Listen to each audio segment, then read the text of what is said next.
ಸತ್ಯದ ಬೆಳಕು. ವಿಜಯಪುರ ಜಿಲ್ಲೆಯ ಬಸವನ ಬಾಗೇವಾಡಿ ಪಟ್ಟಣದ ಅಂಬೇಡ್ಕರ್ ವೃತ್ತದಲ್ಲಿ ಡಾಕ್ಟರ್ ಬಿ.ಆರ್. ಅಂಬೇಡ್ಕರ್ ಅವರ ಮಹಾಪರಿನಿರ್ವಾಣ ದಿನಾಚರಣೆಯನ್ನ ಆಚರಿಸಲಾಯಿತು.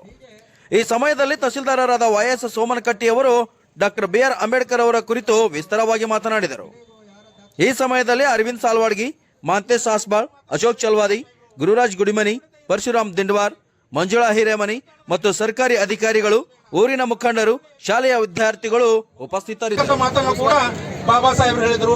ಮುದ್ದು ವಿದ್ಯಾರ್ಥಿಗಳು, ಇಲ್ಲಿ ಸೇರಿರ್ತಕ್ಕಂಥ ವಿದ್ಯಾರ್ಥಿಗಳಿಗೆ ನಾವೊಂದು ಕಿವಿ ಮಾತನ್ನ ಹೇಳ್ತೇವೆ. ನೀವೇನು ಕನಸು ಕಟ್ಟಿದ್ದೀರಿ, ಒಂದು ಕನಸು ನನಸಾಗಬೇಕು.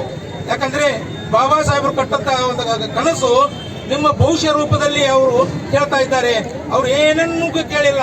ಅವರು ಜೀವಿತಾವಧಿಯಿಂದ ಅವರು ಕೊನೆಯ ಉಸಿರು ಎಳೆಯುವವರೆಗೂ ಕೂಡ ಅವರು 7 ಇಂಚು ನಮ್ಮಿಂದ ಏನು ಬಯಸಿಲ್ಲ. ಅವ್ರು ಏನು ಬಯಸಿದ್ರಂದ್ರೆ, ನೀವು ನನ್ನ ಜನಗಳು ಒಂದು ವಿದ್ಯಾಭ್ಯಾಸವನ್ನ ಮಾಡಿ ಒಂದು ಉನ್ನತ ಹುದ್ದೆಯಲ್ಲಿ ಹೋಗಿ ಒಂದು ಐಎಎಸ್ ಆಫೀಸರ್ ಆಗಬೇಕು, IPS ಆಫೀಸರ್ ಆಗಬೇಕು, ಮುಂದೆ ಪ್ರಜಾಪ್ರಭುತ್ವ ವ್ಯವಸ್ಥೆಯಲ್ಲಿ ಸಂವಿಧಾನ ಮುನ್ನಡೆಸಬೇಕು ಅಂತಕ್ಕಂಥ ಒಂದು ಆಶೆಯನ್ನ ಇಟ್ಟಿದ್ರು. ಆ ಆಶೆಯನ್ನ ನಾವು ಎಲ್ಲರೂ ಕೂಡ ಈಡೇರಿಸೋಣ ಅಂತಕ್ಕಂಥ ಮಾತನ್ನ ಹೇಳಿ ನನಗೂ ಕೂಡ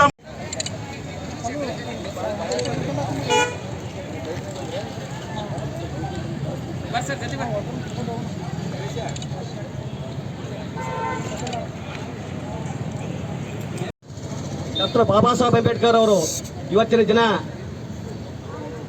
ನಮ್ಮನ್ನೆಲ್ಲ ಅಗಲಿಂತ ದಿನ. ಯಾಕಂತಂದ್ರೆ ಡಾಕ್ಟರ್ ಬಾಬಾ ಸಾಹೇಬ್ ಅಂಬೇಡ್ಕರ್ ಅವರು ಅಗಲಿದ್ರು ಕೂಡ ದೇಶಕ್ಕೆ ದೊಡ್ಡ ಸಂವಿಧಾನವನ್ನು ಬರೆದಂಥ ನಾಯಕರು. ನಾವು ನೀವೆಲ್ಲರೂ ಇವತ್ತು ಸಂವಿಧಾನ ಅಡಿಯಲ್ಲೇ ಬಾಳಬೇಕಾದ ಒಂದು ಔಷಧ ಇದೆ. ಮುದ್ದು ವಿದ್ಯಾರ್ಥಿಗಳೇ, ಭವಿಷ್ಯತ್ತಿನಲ್ಲಿ ಡಾಕ್ಟರ್ ಬಾಬಾ ಸಾಹೇಬ್ ಅಂಬೇಡ್ಕರ್ ಅವರು ಇವತ್ತಿನ ಏನು ಮಹಾಪರಿನಿರ್ವಾಣ ದಿನ ಅಂತ ಆಚರಣೆ ಮಾಡ್ತಿದ್ದೇವೆ. ಜಗತ್ತಿನಲ್ಲಿ ಏಕೈಕ ವ್ಯಕ್ತಿ, ಸತ್ತ ವ್ಯಕ್ತಿಗೆ ಆಚರಣೆ ಮಾಡ್ತಿರ್ತಕ್ಕಂಥ ವ್ಯಕ್ತಿ ಅಂತಂದರೆ ಡಾಕ್ಟರ್ ಬಾಬಾ ಸಾಹೇಬ್ ಅಂಬೇಡ್ಕರ್ ಅವರು ಅಂತಕ್ಕಂಥ ಮಾತನ್ನು ಈ ಸಂದರ್ಭದಲ್ಲಿ ಭಾಷೆಪಡಿಸ್ಬೇಕಾಗ್ತದೆ. ಹೀಗಾಗಿ ನಾವೆಲ್ಲರೂ ಡಾಕ್ಟರ್ ಬಾಬಾ ಸಾಹೇಬ ಅಂಬೇಡ್ಕರ್ ಅವರ ಮಾರ್ಗದಲ್ಲಿ ಏನವರು ಹೇಳ್ತಿದ್ರು, ಅವಾಗ ಗ್ರಂಥಪಾಲಕ ಎಲ್ಲರನ್ನೂ ಕಳಿಸ್ಬಿಟ್ಟು ಏನು ಮಾಡ್ತಾನೆ ಕೀಲಿ ಹಾಕೊಂಡು ಹೋಗ್ತಾನೆ. ಅದಕ್ಕೆ ಟೈಮ್ ಆದಾಗ ಡಾಕ್ಟರ್ ಬಿ.ಆರ್. ಅಂಬೇಡ್ಕರ್ ಅವ್ರ ಹತ್ರ ಬರ್ತಾನೋ ಅವ್ರಿಗೆ ಹೇಳಿ ಅವ್ರನ್ನ ಕಳಿಸಿ ಅವರೊಬ್ಬರೇ ಓದ್ತಾ ಇದ್ರು. ಅವರು ಎಷ್ಟು ಗಾಢವಾಗಿ ಓದ್ತಾ ಇದ್ರು ಅಂದ್ರೆ ಅವರನ್ನು ಡಿಸ್ಟರ್ಬ್ ಮಾಡಲಿಕ್ಕೆ ಅವ್ರಿಗೆ ಮನಸ್ಸು ಬರಲಿಲ್ಲ. Doctor B R. ಅಂಬೇಡ್ಕರ್ ಅವ್ರ ಹತ್ರ ಬರ್ತಾನೋ ಅವ್ರಿಗೆ ಹೇಳಿ ಅವ್ರನ್ನ ಕಳಿಸಿ. Vajraksha news report, Mehboob Guntakal, Basavana Bagewadi.